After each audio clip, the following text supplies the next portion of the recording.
One of the things that I love the most about Marina de La Paz is that cruisers can fill their jerry cans with free, microbiologically safe water at about 400 ppm. Once ashore, cruisers can take a cool little beach route to the Malecon.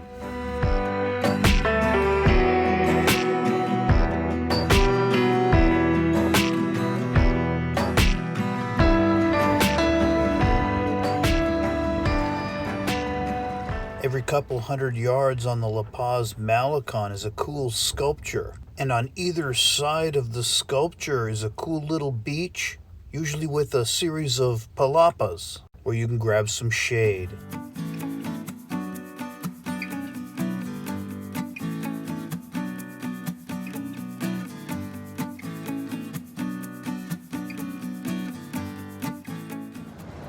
Yeah, it's nice out here. It's a long Malecon, so if you like long strolls, then that's great. If you're not such a big fan, it's not so great, but I like it all, man.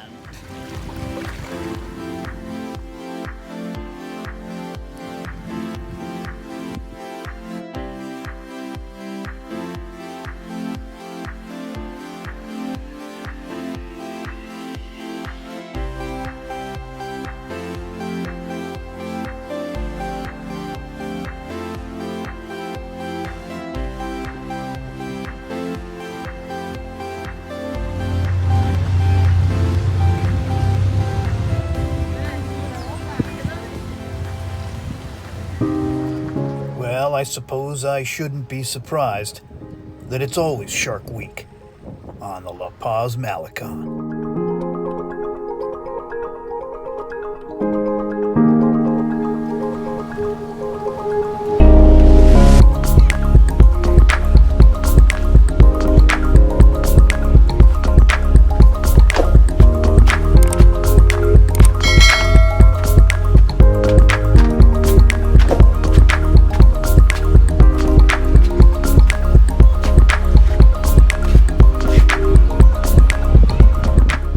I'm at the top. This is all right.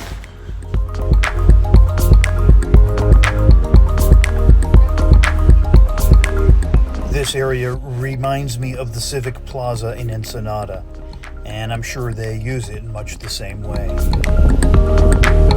And on the west end of the Malecon is this cool skate park. Maybe it's only a block or so from Marina de La Paz.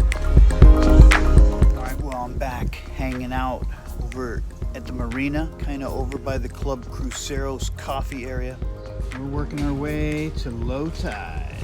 Well, Cruceros translates to cruisers in English, so we're talking about the Cruisers Club of La Paz. And they do more than the VHF Cruisers Net. They do a coffee meetup most mornings, and they have this really cool book exchange.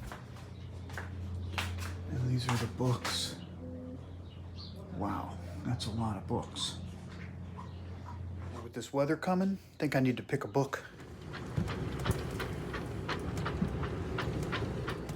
The wind was supposed to come in pretty late, and it did. It's about 2 in the morning, and the wind is just ripping over 20 knots. And I mean, we're getting like 1 to 2 foot in the bay where I'm at. Well, I'm only probably maybe 300 feet from the marinas. I mean, I'm really close. So yeah, I mean, even boats in the marina, I think, are probably getting tossed around a little bit right now. Local officials use flag hoist to communicate worsening conditions and harbor closures. All right, so we're gonna hit this market. This is kind of a big deal, so we're gonna check it out. And my friends Rob and Dawn from the Bay Area have been down here for a while doing some cruising. I'm going to hang out with them a little bit. Oh, this is a pretty cool market. Visually, the fruit and vegetable stands are just really amazing to look at. You can tell that the shopkeepers only pick the very best fruits and vegetables to display in their shops. We got broccoli. The proteins, however, are a little harder for me to wrap my head around. Yeah. What drink did you get? Delite. Oh. Which means delight. The delightful drink. Delite. What'd you get, Dawn? I think I got the sunrise. Sunrise. I'm hanging out with Rob and Dawn is always fun. They're heading back to their boat, so I'm just waiting for the captain of the port to open the port, and I'm gonna head off, try to get to Mazatlan.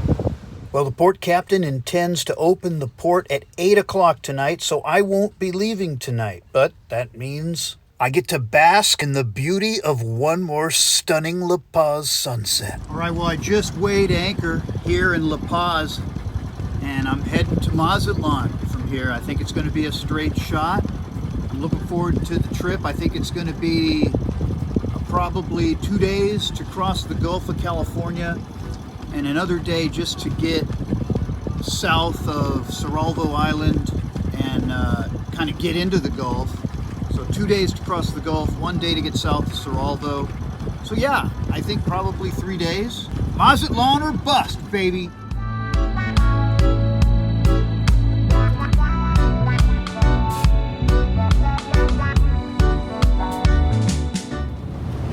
Well, we've got a monohull ahead of me there, and power vessel up ahead is the San Lorenzo Channel,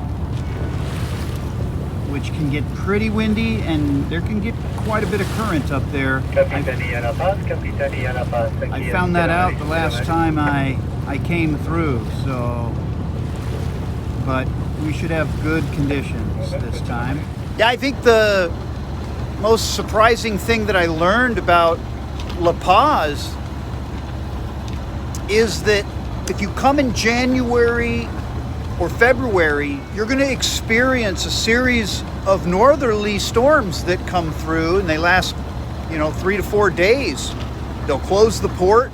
You can't leave. It's a huge cruiser spot. Lots and lots of cruisers in there. And I think part of the reason is because it is such a nice town and such a nice place that, cruisers will work their way to La Paz and they won't leave. Well, that's not me. So we're going to be continuing this adventure, and who knows, maybe I'll see La Paz again one day. Yeah, that's Isla Espiritu Santo.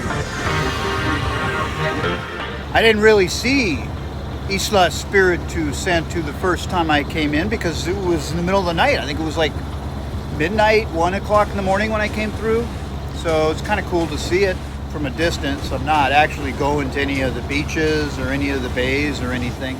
You plan on spending a certain amount of time, when you come, and then that time gets consumed with northerlies pinning you into La Paz. It's my personal opinion. Unless you really love the cruiser scene and you really love the club, if you love that stuff, then hey, January and February, that's for you, baby. But if you like going places and traveling and seeing stuff and then moving on, it's probably not for you. You'll get stuck there.